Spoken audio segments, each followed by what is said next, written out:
Meus amigos, inicialmente desejo-lhes a paz de Jesus, nosso Mestre e nosso Senhor.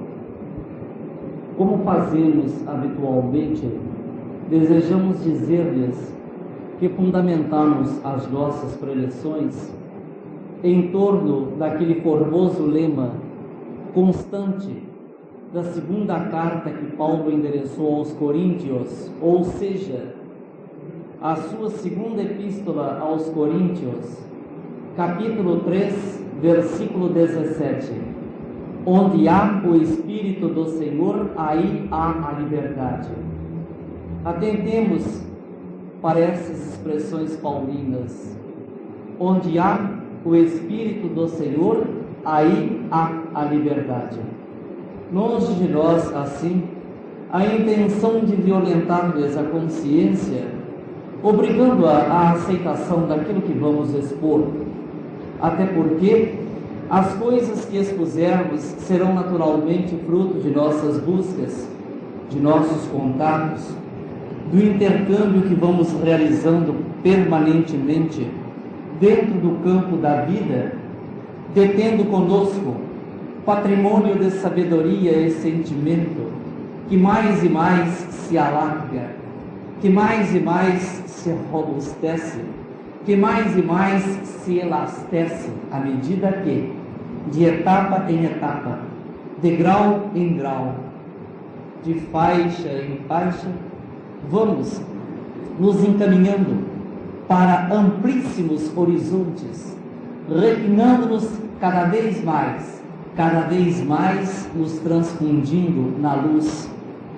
Sabedoria e sentimento, na prefiguração daquelas duas asas de que necessita o pássaro humano para desferir o seu voo em direção a horizontes mais distantes, rumo a céus mais altos.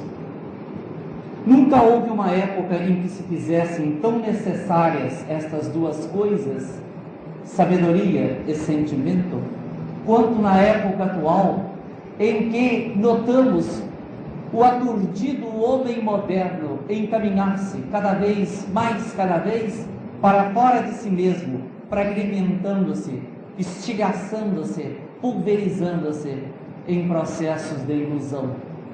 Na época atual em que a criatura se defronta com uma ciência sem consciência.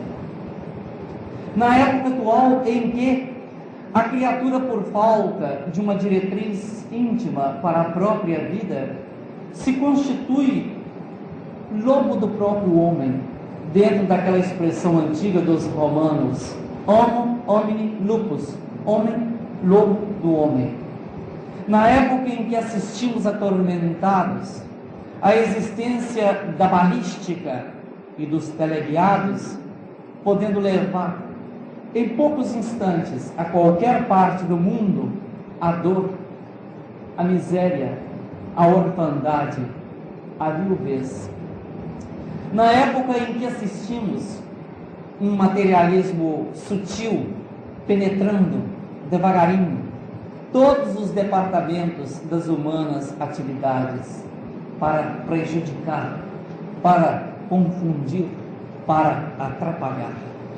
Esta é a época em que se faz imperiosa a existência da doutrina espírita em nosso íntimo, e não obstante as perturbações, as miserabilidades, as confusões que trazemos conosco, quais se fossem fantasmas inoportunos, confusões, perturbações que são a representação do nosso próprio passado extravagante, desajustado, do qual não logramos ainda apartar. Perturbações essas que estão presas em nós através de 1001 reflexos e associações, impedindo o nosso avanço a cada passo, porque se observarmos a criatura, notamos que ela é uma bifaces de luz e sombras. Aquelas expressões de Paulo na carta aos Efésios, no capítulo 4, versículos 20 a 24, o homem velho e o homem novo, um ao outro preso, quais se fossem o anjo ou a besta atrelados na intimidade do coração, que se lhe transforma numa arena e cada qual pretendendo a personalidade da criatura, toda ela para o seu próprio lado. Quem não sentiu esses tormentosos momentos de forças positivas e negativas, digladiando, lutando desesperadamente na intimidade do próprio ser? Quem não sentiu estes momentos pavorosos em que a percepção parece fugir para o nada? Quem não sentiu o baralhamento dessas qualidades passivas e ativas numa guerra tremenda, sutil, quase sempre, difícil de ser retratada por fora da criatura, porque ocorre no seu mundo interior?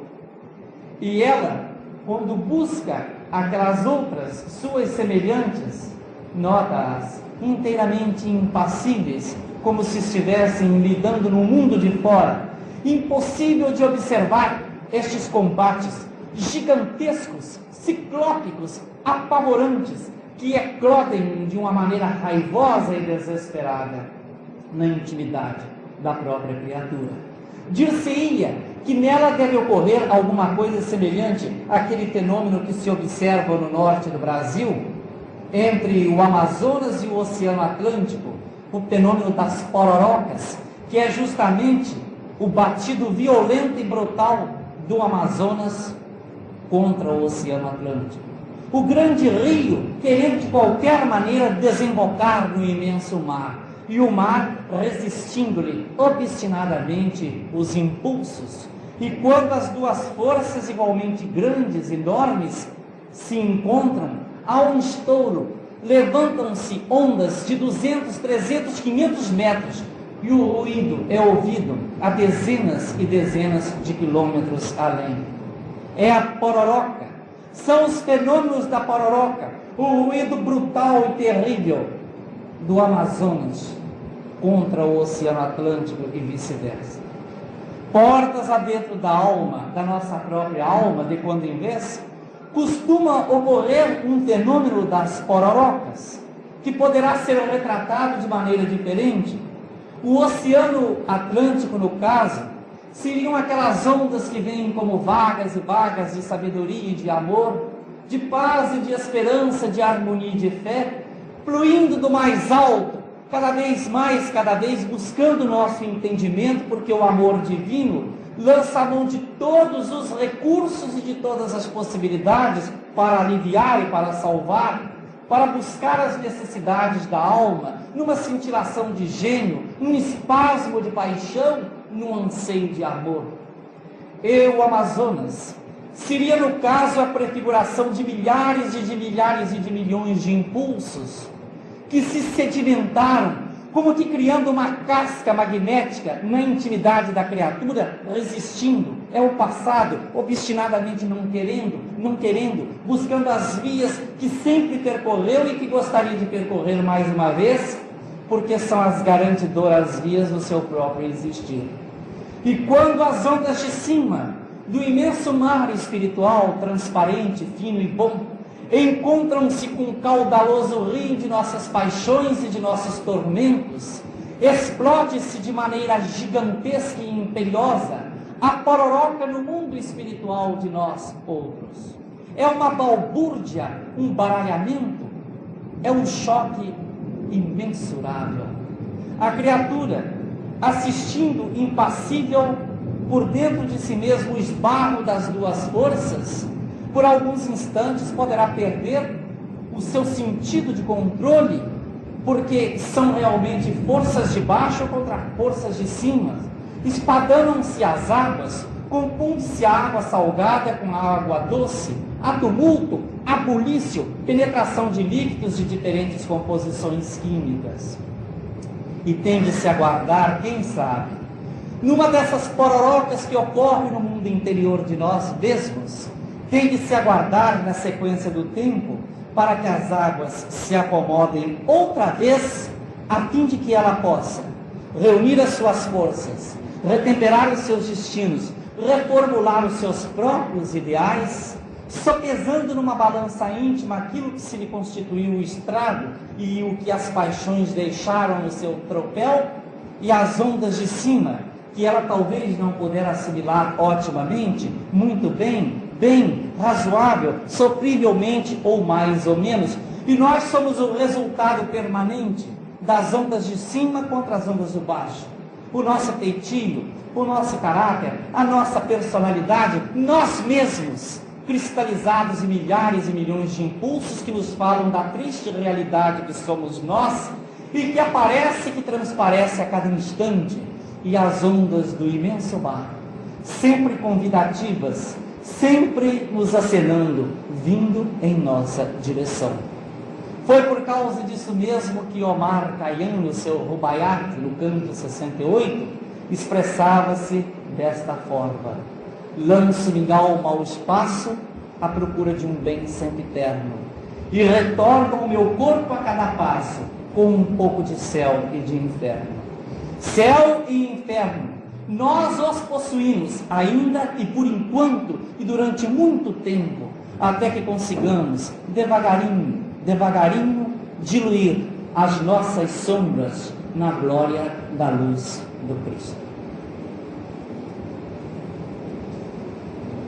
Uma revista de grande circulação, há alguns anos no Brasil, publicou uma reportagem singular, e desde a capa da revista o texto era convidativo. Existia, ilustrando-a, duas mãos magras, místicas, justapostas, como a implorarem aos céus piedosas recomendações, e por baixo os dizeres da reportagem. Deus está morrendo, era o título da reportagem. Por que motivo o repórter questionava assim? Deus está morrendo? É porque ele pressentia realmente todas estas coisas que trazem os momentos atuais. Guerra entre povos, guerra entre ideais, guerra entre pessoas. Notava que existia realmente um desacerto na estrada da vida e nos caminhos do destino, o que levou o ilustrado pensador francês a dizer: plus je connais les hommes, plus j'aime les bêtes. Quanto mais conheço os homens, mais estimo os animais. Inteiramente desencantado com o gênero humano. Deus está morrendo? Perguntava o repórter, por ver os desencontrados problemas que apresenta a vida, inteiramente pendentes, condicionados, sem soluções justas e exequíveis. Deus está morrendo? Perguntava o repórter da grande revista. Mas, fundamentados na doutrina espírita, nós poderemos dizer-lhe: não, Deus não está morrendo. Deus não está morrendo. O que está morrendo devagarinho é a concepção humanizada de Deus.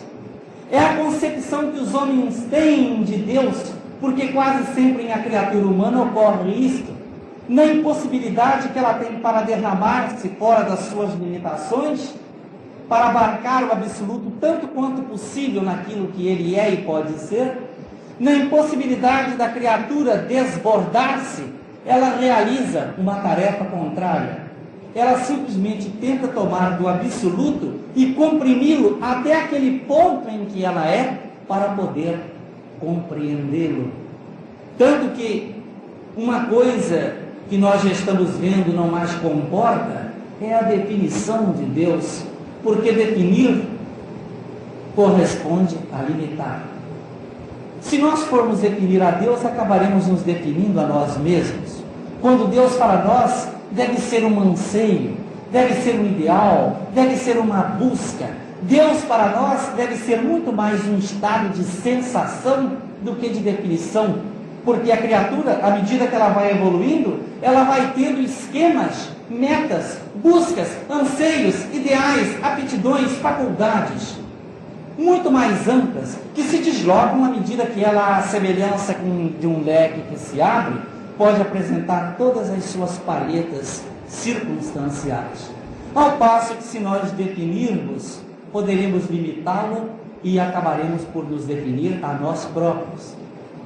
Se dissermos, por exemplo, que Deus é bom, Deus será bom até aquele ponto de que entendermos ou suportarmos como sendo de bondade. Se dissermos que Deus é justo, Deus será justo até aquele ponto que entendermos ou sentirmos como sendo justiça.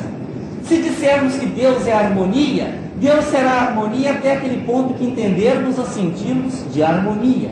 E como cada criatura se coloca em diversíssimos graus na escala evolutiva, logicamente a concepção de Deus terá de variar, desde a forma mais simples até a mais complexa, desde o homem primitivo até aquela criatura que se mostra no ápice das ascensões humanas, na crista da onda evolutiva, como são o artista, o filósofo e o santo. Mas, no Livro dos Espíritos, na pergunta número 1, quando Kardec a formula assim: qu'est-ce que c'est que Dieu? O que é Deus? O codificador não pergunta quem é, porque o quem dá ideia de gente, e a tendência da criatura é logo humanizar Deus.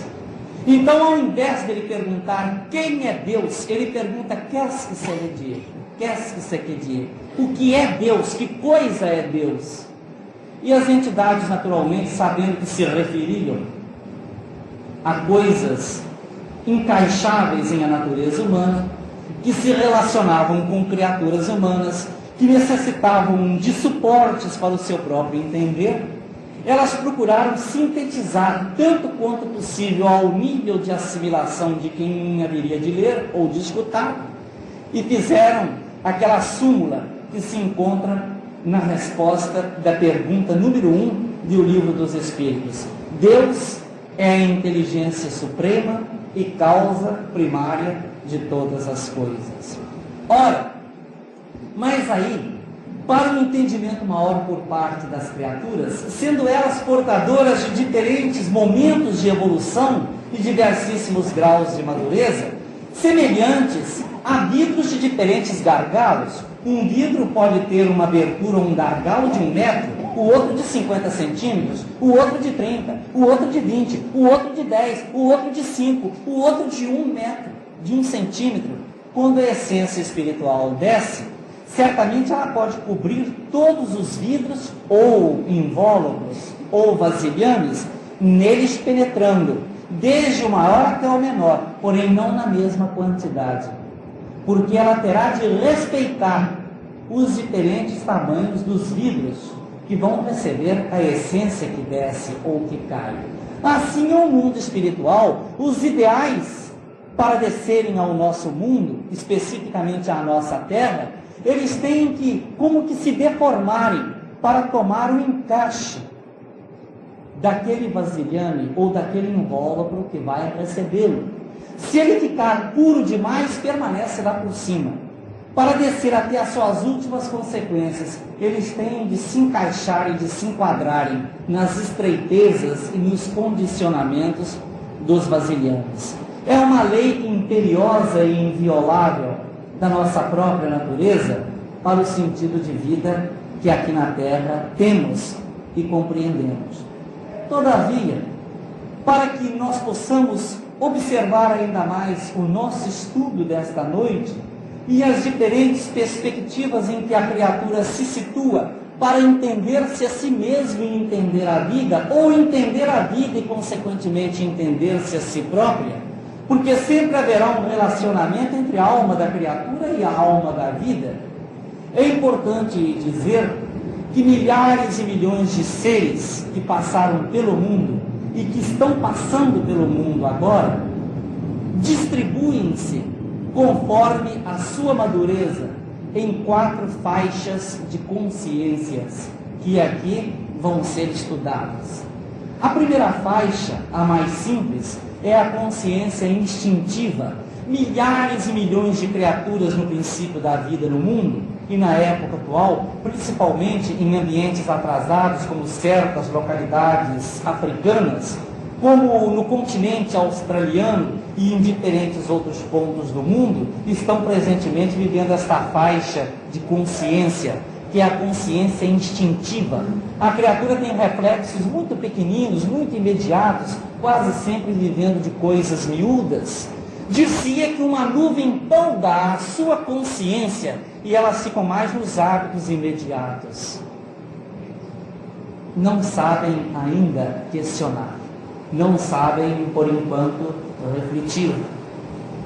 Mas a vida é um contínuo fluxo e refluxo no seu existir. Ocorre através de milênios e de séculos, o chamado ioiô da reencarnação, em que o ser bem adquire experiências numa coletividade, depois retorna ao plano invisível, volta na primeira possibilidade com seus reflexos, patrimônios, carências, ações, desejos, etc.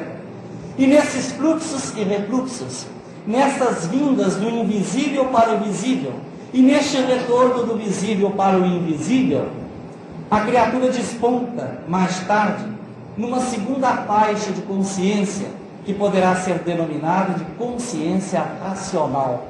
No instante em que o ser pergunta o que, por quê, com que, para quê, de que, no instante em que ela formula uma questão qualquer, observando o céu, as estrelas, o sol, a lua, a árvore, a pedra, o rio, o seu semelhante, no instante em que se lhe desabrocha na alma o porquê, ela penetra na faixa racional, começa a urdir, começa a elaborar perguntas, começa a procurar para elas respostas.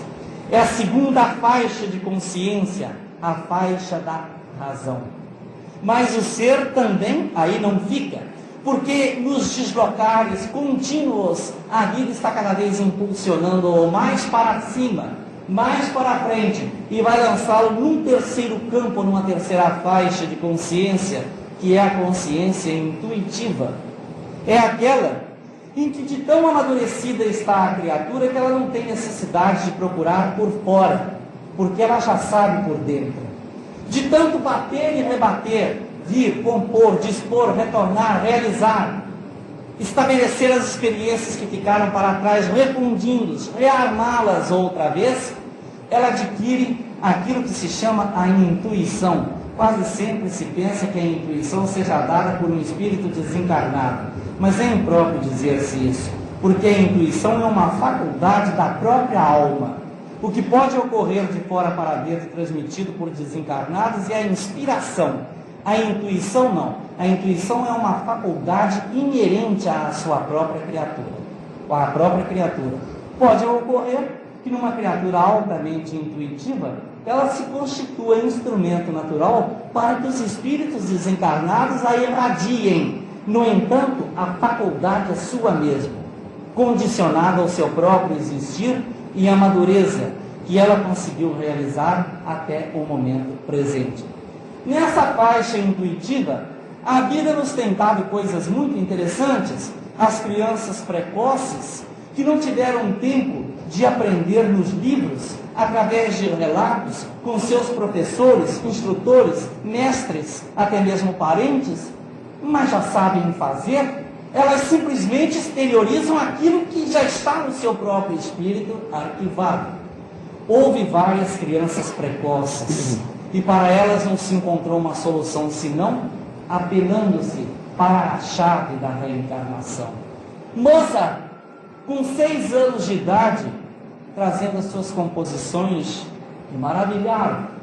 Pascal, com 8 anos de idade, traçando o seu teorema, que enfrentou séculos. Pierino Gamba e Gianella De Marco, maestrina, de apenas 8 e 9 anos de idade, regendo orquestras de professores barbados, com uma capacidade intuitiva esplendorosa, conhecendo todos os requintes e toda a técnica da arte musical. Tivemos assim os chamados precoces, criaturas profundamente intuitivas, que não têm necessidade de aprender por fora, porque a própria alma, de tanto bater, repetir, deslocar, movimentar, retornar, reiterar experiências, aumentando-as, já tem o seu senso intuitivo, a sua capacidade de saber que lhes é própria como um patrimônio todo seu, inviolável. Um dos casos mais extraordinários de intuição, aliado a uma assombrosa capacidade que possui o espírito para, além de tecer o próprio corpo no qual vai se reencarnar, ele consegue trazer para a estrutura do corpo em que se manifestará alguns traços da personalidade que teve na vida anterior. É interessante aqui fazermos uma distinção entre duas coisas. É um fenômeno que se chama de samskara, isto é, a bagagem psicológica, a bagagem intelectual ou a bagagem espiritual que a criatura traz para esta vida. Somente a bagagem psicológica, sem que nela nada lembre a figura anterior que ela movimentou na Terra. É o caso, por exemplo, de um congolês se reencarnar na Suécia ou um sueco se reencarnar no Congo.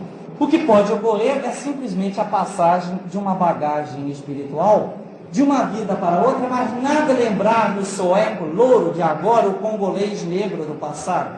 Ou nada fazer lembrar do congolês negro do passado, o sueco cabelo espilha de milho do presente. Então isso se dá o nome de samskara. É a transposição da bagagem psicológica, isto é, virtudes e defeitos, inclinações, simpatias, antipatias, tendências, porém, corpos completamente diferentes.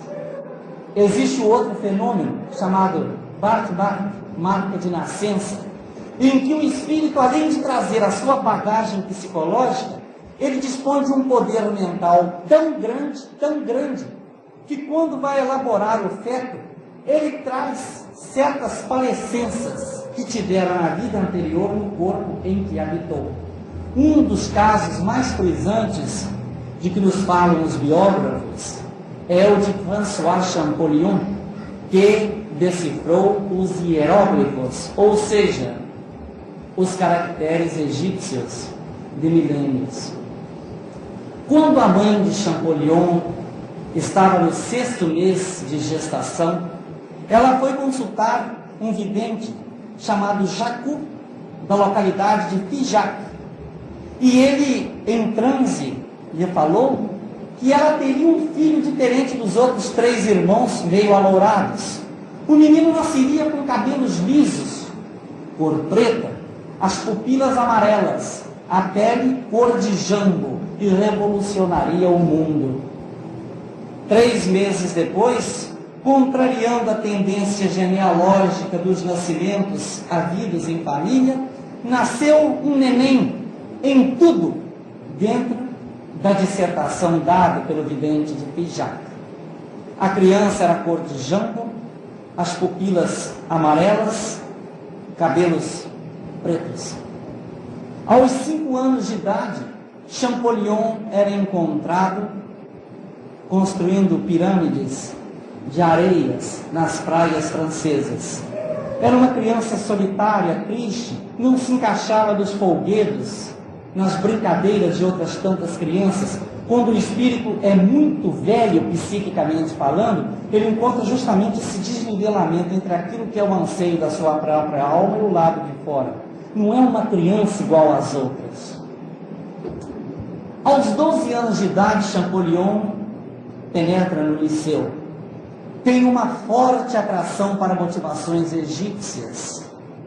Aos 16 anos de idade, conhece mais egiptologia do que os 3 melhores mestres da Sorbonne, discutindo com eles e entrando em minúcias a respeito de tudo, com referência ao Egito moderno e ao Egito antigo. Consegue decifrar alguns caracteres e se apaixona por inscrições que se encontram em pedras e fragmentos de pirâmides. Quando estava com 18 anos, as forças de Napoleão invadem Mênfis e nas proximidades de Roseta encontram a chamada Pedra de Roseta, que estava elaborada em 3 caracteres. Esta pedra foi transportada para o Museu do Louvre e Champollion era encontrado inteiramente abstraído, desligado, completamente alheado de tudo que havia na vida, flertando com a pedra, namorando a pedra, procurando entrosar-se naquilo que era a pedra, sentindo-a na sua estrutura exterior e ao mesmo tempo querendo abraçá-la e beijá-la no que ela possuía de mais íntimo, uma vibração talvez guardada dentro da sua própria estruturação. Até que ele consegue perceber que as palavras Cleópatra e Ptolomeu estão escritas como que por dentro de um sinal em forma de charuto ou de cartucho. Caracteres que se encontravam dentro do charuto ou do cartucho jogavam-se com outros tantos caracteres que representavam mais animais e coisas do que propriamente símbolos gráficos. E ali, engenhosamente, ligando o que já conhecia através do lado humano, ligando com o que já possuía através das ondas intuitivas, ele consegue descobrir o significado a voltar para aquilo que é o seu peso específico, para aquilo que ela é, de uma maneira inexorável, inviolável. Nós nos lembramos, na época da nossa infância e adolescência, um caso muito curioso que aconteceu entre meninos que se predispunham a virar santos. Todos combinaram virar santos, achavam bonito a vida do santo, aqueles dados dos milagres, etc. Então nós nos combinamos, todos nós, 6 a 8 crianças, a virar santo. Todos aderiram à ideia de virar santo.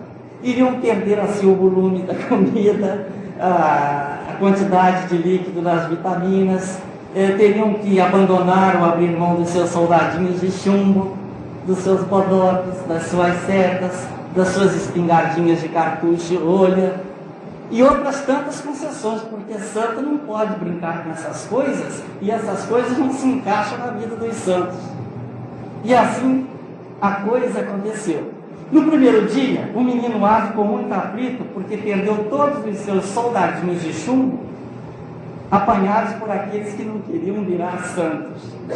No segundo dia, foi a época ou o momento do bodoque, da espingardinha de cartucho, da sacolinha de balas, do automovinho ligado à eletricidade.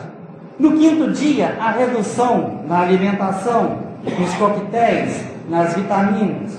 No sexto dia, a perda dos sapatos, das uppercuts. No final de 8 a 9 dias, ninguém estava aguentando.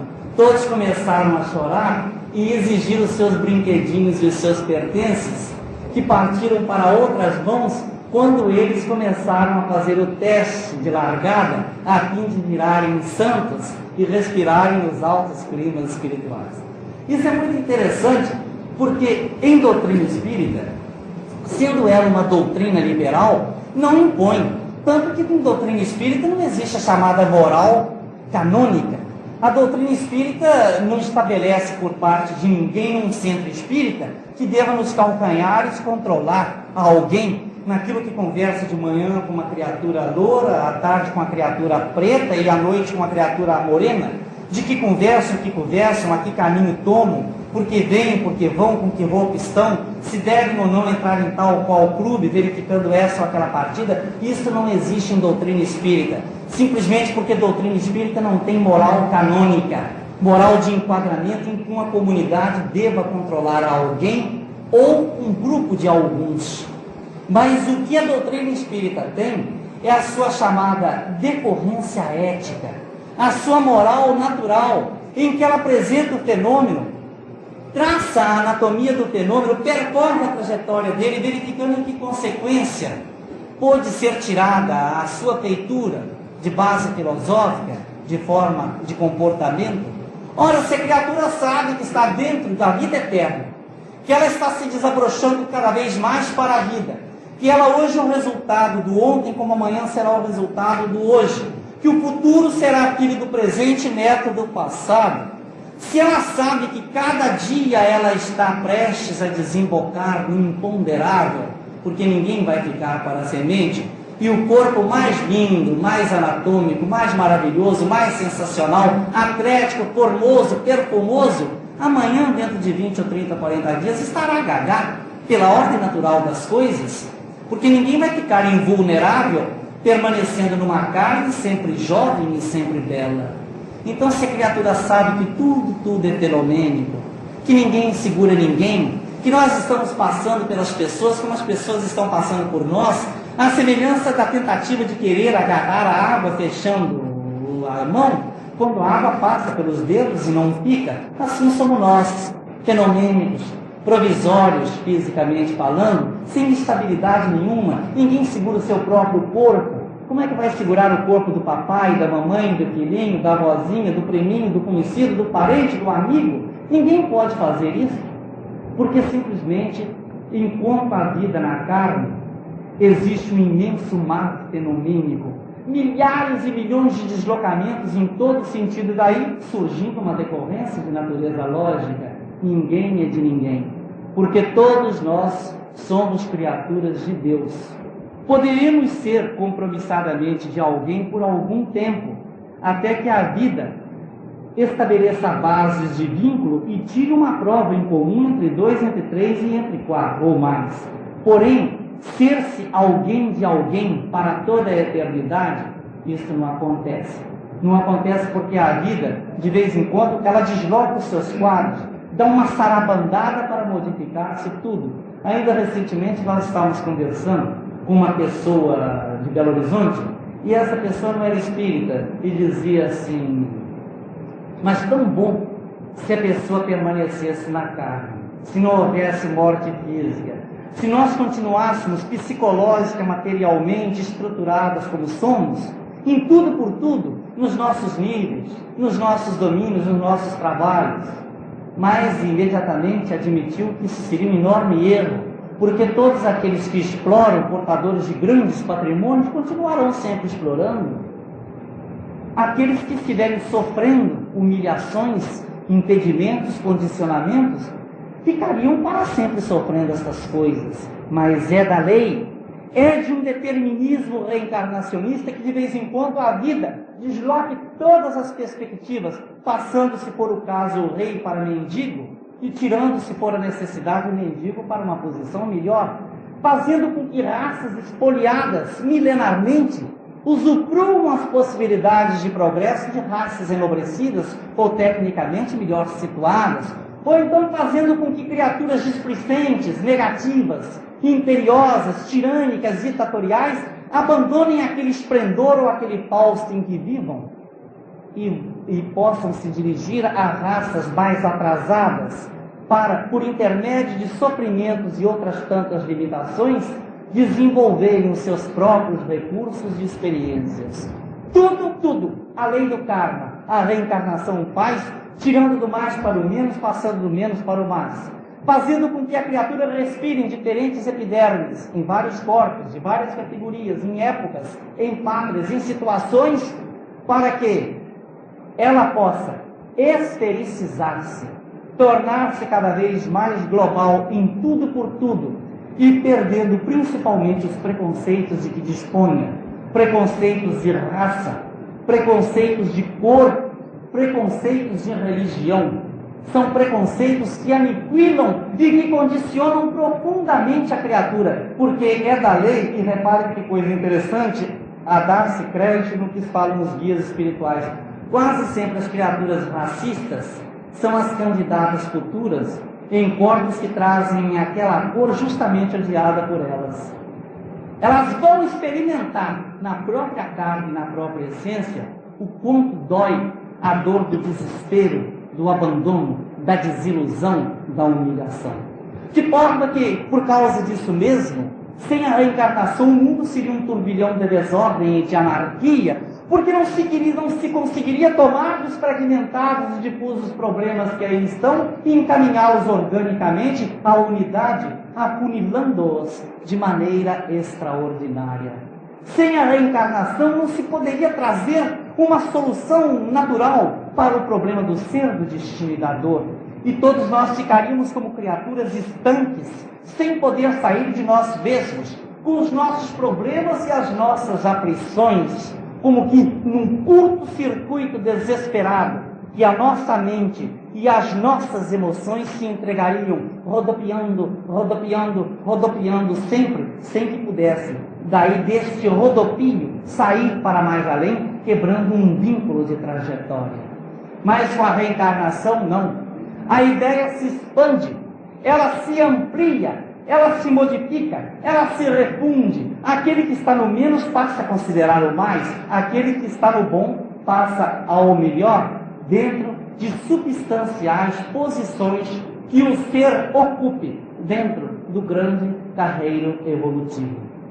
Ante os comentários sublimes que a doutrina espírita nos apresenta à semelhança de um pilão maravilhoso, ante as alternativas da vida e os quadros do destino, que estão permanentemente desfilando ante os nossos olhos, chegaremos à conclusão de que a doutrina espírita explica suficientemente todas as questões e problemas com que nos defrontamos presentemente, ou com questões e problemas de pessoas que venham a nós exigindo, solicitando informes ou respostas.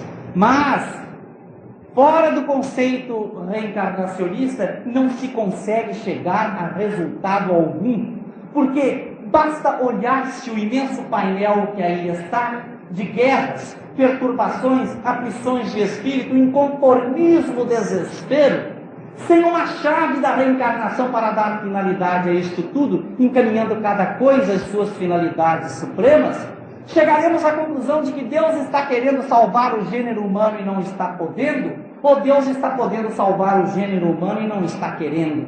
Se Deus quer salvar o gênero humano e não pode, Deus não é todo poderoso.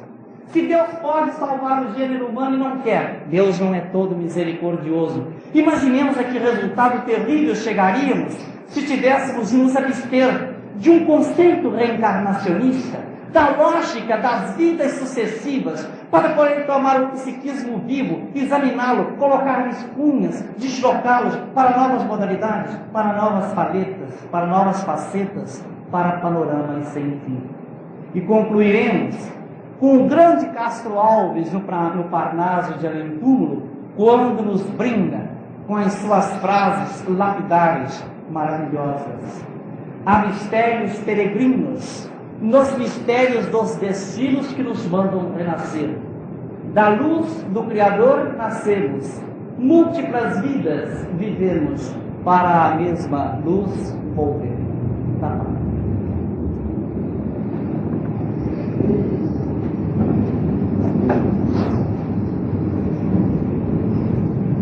Irmãos, tivemos então nossa palestra cheia de ensinamentos e agradecemos ao Bechá, mais essa oportunidade de trazer esse ensinamento e estar aqui conosco.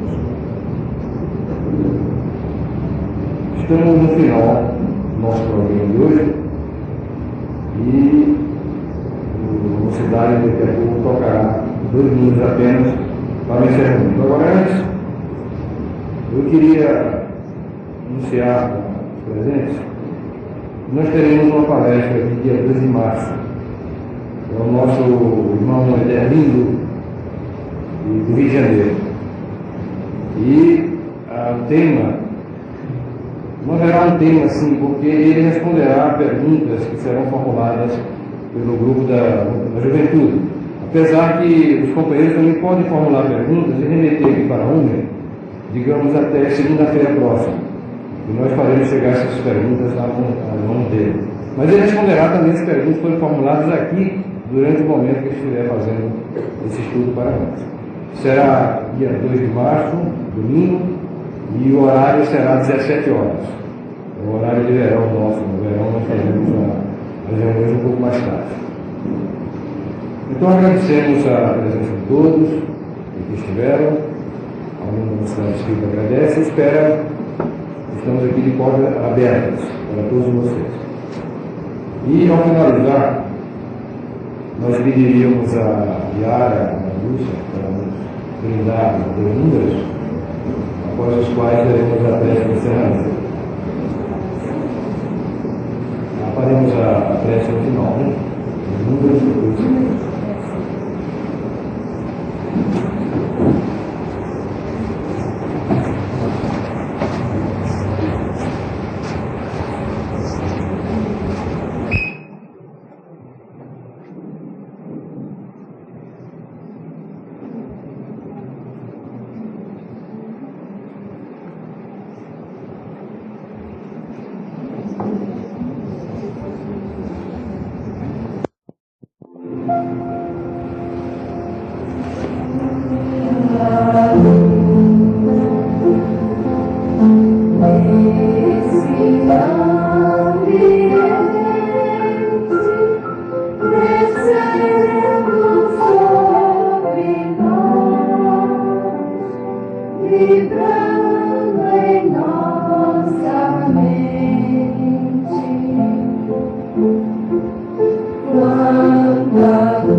A voz do Mestre fala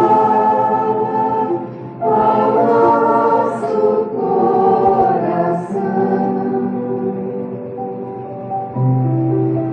Quanta luz descendo sobre nós.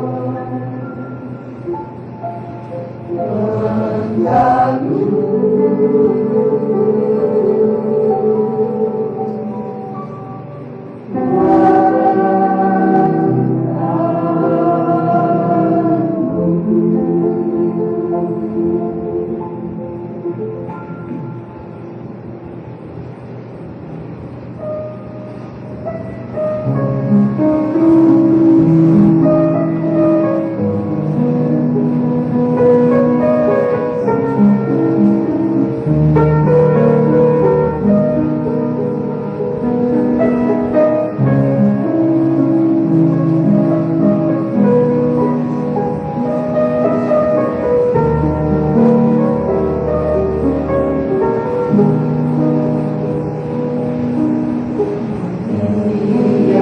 Piedosa do Senhor Jesus, hóstia divina e pura de amor e caridade luz,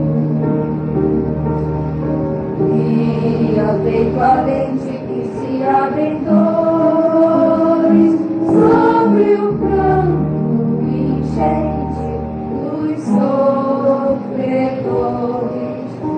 e a coração que seus corações dos vossos filhos que padecem aflições.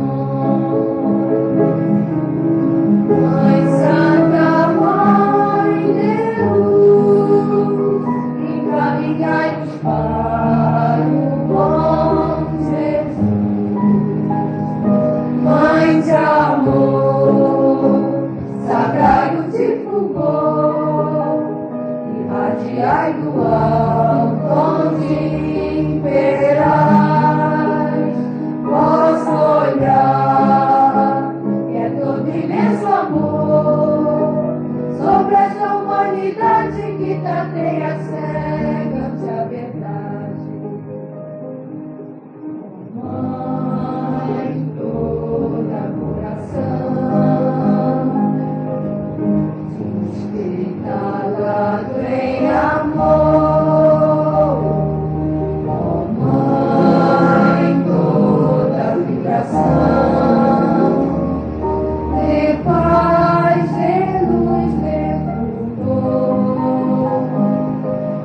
Maria, Mãe de caridade, baixai sobre a humanidade uma centelha de luz desse vosso olhar que ao Pai nos conduz, desse vosso olhar que ao Pai nos conduz.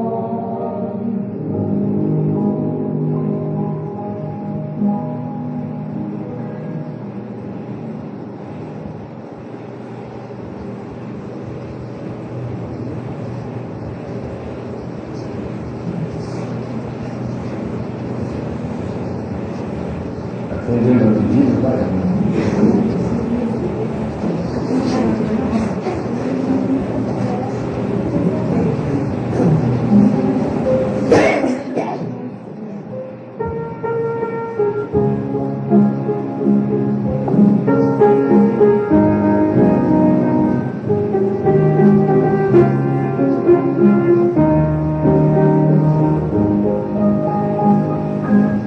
Então que Jesus certo dia andará junto ao lago azul de Genezaré,